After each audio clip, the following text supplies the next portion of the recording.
Breaking news from WRAL. Coverage you can count on. We're following breaking news this morning. 2 stories and more than 30 bullets fired at deputies just before midnight.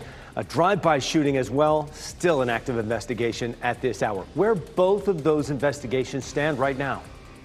And the loss of a legend. Just hours ago, it was announced actor Val Kilmer has died. The cause of his death revealed. And our next 2 weather makers won a really nice day today with low humidity. I'll show you when that changes, when our temperatures could be the warmest that we've seen all year. And headed out west, the Duke men's basketball team will hit the road this morning in hopes of cutting down the nets in San Antonio. Their big send-off to the Final Four. Waited all season with a lot of talk about this very moment, and now it's happening. It's here. You know, they're going to go.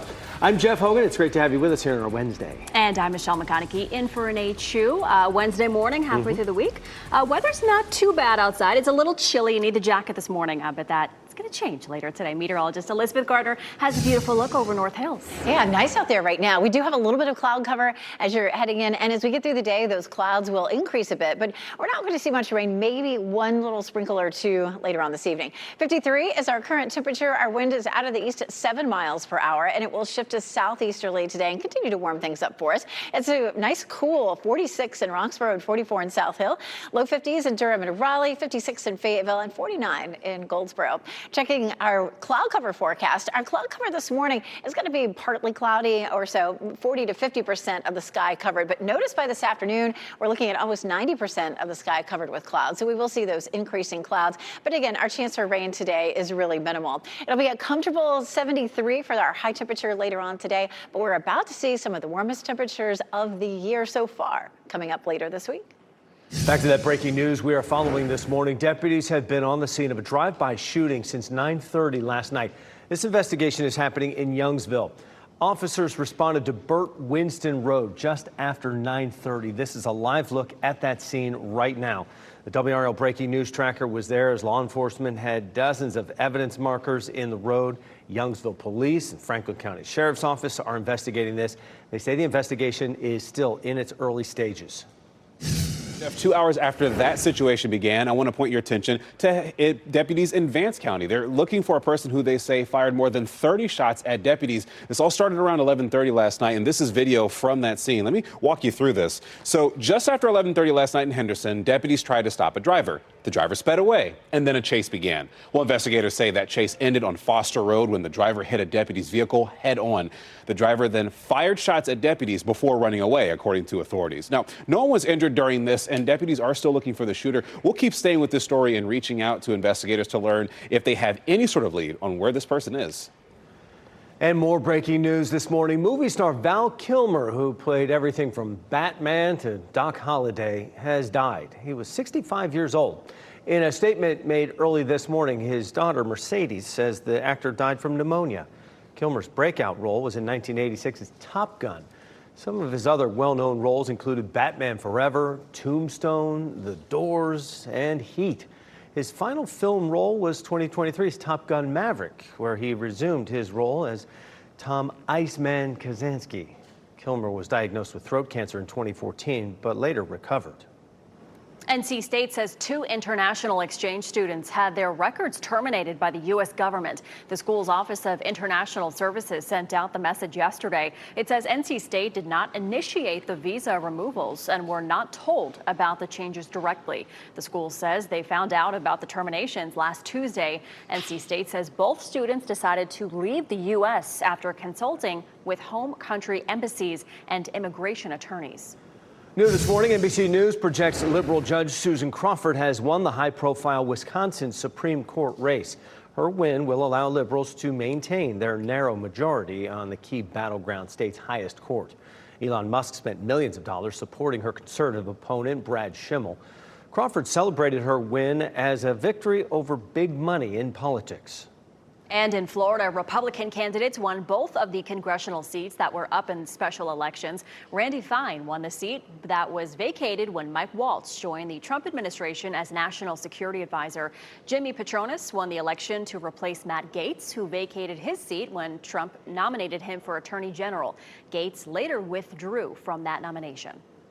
History was made on Capitol Hill when New Jersey Senator Cory Booker broke the record for the longest speech in Senate history. Booker spoke about the Trump administration's plan to unveil more tariffs, a day that President Trump is calling today Liberation Day. Consumer confidence is in the gutter. 401k plans are losing value. Are you better off than you were 72 days ago under this president's leadership on the verge of his so-called Liberation Day that's going to drive prices up even more? Mr. President, grateful. Hey, he stood on that floor for 25 hours and 4 minutes. The New Jersey Democrats surpassed the previous record held by Senator Strom Thurmond last night. And Thurmond spoke in opposition to the Civil Rights Act in 1957. Booker wrote on X after his speech he was tired and a little hoarse, but he believes history will show, quote, "We rose to meet this moment." This morning, Duke men's basketball is making the trip to San Antonio for the Final Four. Blue Devils plan to leave from Cameron Indoor Stadium at 8:30 this morning, and they will travel to San Antonio to play Houston Saturday night. The winner of that game will play in the national championship game Monday night. We'll be live at Cameron Indoor Stadium starting at 8 this morning for all that excitement. You can also watch along live on WRAL.com. And it's a big night at Lenovo Center. The Carolina Hurricanes will host the Eastern Conference leading Washington Capitals tonight, and you can watch the matchup right here on WRAL. WRAL's Laura Levine joins us live from the arena this morning. Laura, this is very exciting for hockey fans. It's going to be a tough game, though. Oh, absolutely. Good morning, Michelle. And the Carolina Hurricanes are hoping to solidify their spot here tonight in the playoffs as that fight continues when they face off the Washington Capitals here on the ice at the Lenovo Center. We are talking about the top two squads in the Eastern Conference. The Hurricanes have put together a 42-26 record when favored on the money line this season. And this season, the Capitals have won 19 of the 30 games in which they've been an underdog. Fans tell us that they are excited about the success of these groups of players. We are stoked. We were actually here Sunday for the Islander game, so we are probably going to watch that one from home. I think we're going to break the home win record, too. I just feel like we're on a tear. We found the right groove, and we're just clicking. And of course, if you can't make it here inside the Lenovo Center tonight for the game, you can watch it on TV. The puck drops at 7 p.m. You can check it out on WRAL.com. Laura Levine, WRAL News. We're live in Raleigh. It's going to be a good game. Remember, you can watch the Canes take on the Capitals right here on WRAL. All of the action starts tonight at 7. Later this morning, state lawmakers plan to take aim at a key regulation behind North Carolina's healthcare industry. Certificate of Need laws restrict the ability of hospitals and doctors to build new locations or buy new equipment.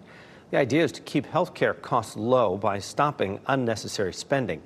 Critics say in reality, the rules drive your medical bills higher by restricting free market competition. Some Republican lawmakers have pushed to repeal the rules for years. Those past attempts, however, have all failed due to heavy lobbying from the hospital industry. Wake County Public Libraries will offer free health screenings and resources at some locations over the next few months. The screenings start today with the first stop at Morrisville Community Library. This is a partnership with Advanced Community Health to provide the screenings at 11 libraries across the county. The screenings will continue weekly through August. Tonight, real estate developers will give more information about a proposed 30-story building at Capitol Boulevard and Peace Street in Raleigh. Raleigh Development Company will host a town hall meeting about the project. It's happening at 5:30 this evening at Pullen Community Center. Time now 4:39. Horror in Hawaii. A husband accused of trying to murder his wife on a hiking trail. The new details revealed in a restraining order petition. TikTok is on the clock. The deadline is just days away for the app to stay active in the U.S. The meeting happening today at the White House to discuss a possible sale of the company. And we'll give you this live look right down Salem Street in Apex. A summer preview is forecast for the first weekend of April. Which places stand the best chance of reaching 90 degrees? The WRAL Severe Weather Center, North Carolina's most experienced team of meteorologists. It is 4:42, and as you head out the door this morning, you're going to see a mix of sun and clouds. Temperatures are comfortable. Looking at 40s and 50s, so it feels good out there. You may even wish you had a jacket. You might want to grab one. I did come in my jacket this morning. It's 46 in Roxborough, 53 in Durham, 50 in Garner, 52 in Cary, 48 degrees in Rocky Mount and Wilson. Nice and quiet for today. It'll be comfortable as you're walking the dog. Temperatures 40s to 50s all the way up until around 10 o'clock, and then just a gradual warm up. We'll also see a gradual increase in our cloud cover, so it's going to keep our temperatures down a little bit today. We'll see a high of just 73. We'll see a big wind shift, though, that begins tomorrow. We're going to see strong winds coming out of the south. It's going to bring us some of the warmest temperatures we've seen so far this year. The Hawaii woman whose doctor husband is accused of attempting to murder her on a popular hiking trail is sharing chilling details about this ordeal. Ariel Koenig says while attempting to take a picture with her near the edge of a cliff, her husband, Gerhardt, pushed her. She fought back, but says he grabbed a syringe and tried to inject her with it. It is worth noting her husband is an anesthesiologist. Koenig says he then started beating her with a rock. She says he finally stopped and two women found her and called 911. Those who know the couple say they are stunned. It's hard to grasp the severity of this tragic incident. According to the restraining order petition, Koenig says she learned after the fight Gerhardt FaceTimed his son while covered in blood. The restraining order claims he told his son he tried to kill her, but she got away.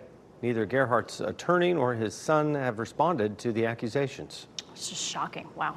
Well, today, President Trump and Vice President J.D. Vance will hold a meeting with advisors to talk about an offer for TikTok as the deadline nears to keep the social media app running here in the U.S. Commerce Secretary Howard Lutnick, International Intelligence Director Tulsi Gabbard, and National Security Advisor Michael Waltz are also expected to participate in the Oval Office meeting, according to a source. President Trump gave the app until April 5th to be sold to a non-Chinese buyer. Several groups expressed interest in buying the app, but few details have been shared publicly. North Carolina lawmakers want to make big changes to the state's foster care system. Lawmakers and advocates are expected to talk about what they're calling the Fostering Care in NC Act. And they'll do this at a news conference later this morning. Republican Representative Alan Chesser filed the bill this week. It would give the state more power to check records and enforce rules at local social services office. This comes 2 months after WRAL's documentary, Broken Foster Care in North Carolina. And that documentary exposed major problems in the system. For the latest on the bill, you can go to the NC Capitol section of WRAL.com. And you can watch Broken Foster Care in North Carolina by scanning the QR code there on your screen or by going to WRAL.com. An 18-year-old Clayton woman is dead after an ATV crash at Goldsboro's Busco Beach Park. The crash happened just before 12:30 yesterday morning. First responders say Sharon Jocelyn Olivares Perez was thrown from an ATV during a crash. Officials say a helmet was found at the scene, but it's not clear if Olivares Perez was wearing it. Other riders who were at the park for this week's mud bash described what they saw. We went off to the side just to kind of watch, and as more fire trucks, ambulances, cops showed up and they started putting up caution tape, we kind of knew it was a little more serious than we originally thought. Other serious crashes have happened at Busco Beach. Last November, a person died in a rollover accident on the property. In October of 2023, 4 people were airlifted from the park after crashes. This week, a senior Russian negotiator is expected to visit Washington to talk about ending the Ukraine war. Now, sources say Kirill Dmitriev plans to meet with U.S. envoy to the Middle East, Steve Witkoff. It will be the first time a senior Russian official has visited Washington since Russia's invasion of Ukraine in 2022. More job cuts at the federal government, and this time around 10,000 employees at the Department of Health and Human Services. Employees say they don't see the reason behind the layoffs. Just a no hard. There's just no sense to it. My computer was turned off. I didn't get to sign what I was supposed to sign. It's just total chaos. And some of the employees said they worked on programs that serve the country's most economically fragile citizens. Programs like SNAP, Head Start, Medicare, and Medicaid. The job eliminations are part of HHS Secretary Robert F. Kennedy Jr.'s wider plan to reshape the federal public health infrastructure. A new NC State study reveals another source of PFAS exposure. It's household dust. PFAS are those forever chemicals that have been linked to health issues, including cancer. Researchers found high levels of the toxic chemicals in homes near the Chemours plant in Fayetteville. At least one type of PFAS was found in every sample. Homes closer to the facility had significantly higher levels. And we are concerned about children and dust, particularly little children, because early in life, kids crawl around the floor, they put their hands in their mouth. That's normal behavior. That's why little kids get lead poison because of lead and dust. And so we are concerned about dust for all the different reasons that it's in our homes and we're exposed to it every day. PFAS contamination has been a major issue in North Carolina, with chemicals found in drinking water, soil, even rain. And to learn more about the impact of PFAS pollution in North Carolina, you can watch our documentary, Forever Chemicals, North Carolina's Toxic Tap Water. You'll find it on WRAL.com under the documentary tab. Just coming up on 4:49 on your Wednesday morning. A beautiful start to our Wednesday. It's going to be a beautiful day. Meteorologist Elizabeth Gardner with a live look over downtown Raleigh right now. We're in for quite a stretch of warm weather these next couple days. We are. Today's going to be nice and comfortable in the low to mid 70s. And then after that, boy, we're really going to see our temperatures take off as we get toward the end of the weekend, into the weekend. We take a live look here at downtown Raleigh, and you can see a little bit of cloud cover hanging there. As we get through the day, we'll see increasing clouds. Could see it sprinkle, but we're not really looking at much in terms of any rain today. 53 is our current temperature. We could see that number drop just a little bit into the upper 40s as we get closer to 7 or 8 o'clock this morning. We're seeing some 40s on the map in Roxborough, South Hill, Rocky Mount, and Goldsboro. 56 in Southern Pines and Fayetteville, and we're in the low 50s here in the Triangle. We'll zoom in on the Triangle and talk about a few more towns. Cary's at 52, Garner's at 50, Holly Springs 51, Wake Forest sitting at 47, and Zebulon is at 48 right now. Around town, looking at 73 in Raleigh, 72 Durham, and 77 in Fayetteville this afternoon. We'll see increasing clouds this afternoon. Our humidity stays nice and low today, but really starts to jump, and I'll show you by how much coming up. We're excited about the Carolina Hurricanes game this evening. Of course, we broadcast that right here on WRAL. At 6 o'clock, 71 degrees, and at 10 o'clock, 67. So very comfortable if you're going to be out tailgating ahead of the game. It may feel a little bit cloudy, but temperatures should be really nice out there. We're going to go from 73 today to 85 tomorrow, and then 90 on Friday and Saturday. And all those numbers are going to be close to record highs. We haven't hit any 90s yet this year. And so we're looking at some very, very warm temperatures headed our way. 90 on Friday will be just above the record high. So we'll probably break that record set back in 1934, excuse me. And on Saturday, 90 is the record, so we could tie it. And then take a look at what happens with our muggy meter. It'll feel pretty comfortable today and tomorrow, but then we get into especially Saturday and Sunday, and that muggy meter really starts to climb. Checking our 7-day forecast, it's going to be pretty comfortable today and then hot for us into the weekend. Our next front comes through late Sunday into Monday to bring us a chance of rain and then some much cooler temperatures. Thanks, Elizabeth. Here's a little triumph over tragedy. A charity hockey game for a Raleigh police officer who was shot in the line of duty. As a community, everybody needs to show support for them putting their lives on the line for us. Yeah, the support was there for Officer Max Gillick, who dropped the puck at the Battle of the Blues game last night. What a moment. And not so sweet. Honeybee population on the decline. How this could affect your next grocery store trip. The community is showing support for Raleigh police officer Max Gillick. Gillick dropped the puck for last night's Battle of the Badges hockey game between Raleigh police and firefighters last night at Lenovo Center. Proceeds from the game benefited Gillick, who was shot in the line of duty back in January. People who came to the game said it was a special cause for them. My sister's a police officer, so it's got deep personal meaning to me. And as a community, everybody needs to show support for them putting their lives on the line for us. And the game raised more than $12,000 for Gillick and his family to support his recovery. To date, more than $70,000 has been raised by the community. Good show. Dave Coulier is cancer-free. A rep for the Full House actor confirmed the good news to People magazine. Coulier was diagnosed with stage 3 non-Hodgkin lymphoma in October 2024 and completed chemotherapy in February. In a recent interview, Coulier said a lymph node biopsy showed no signs of cancer. that is such good news.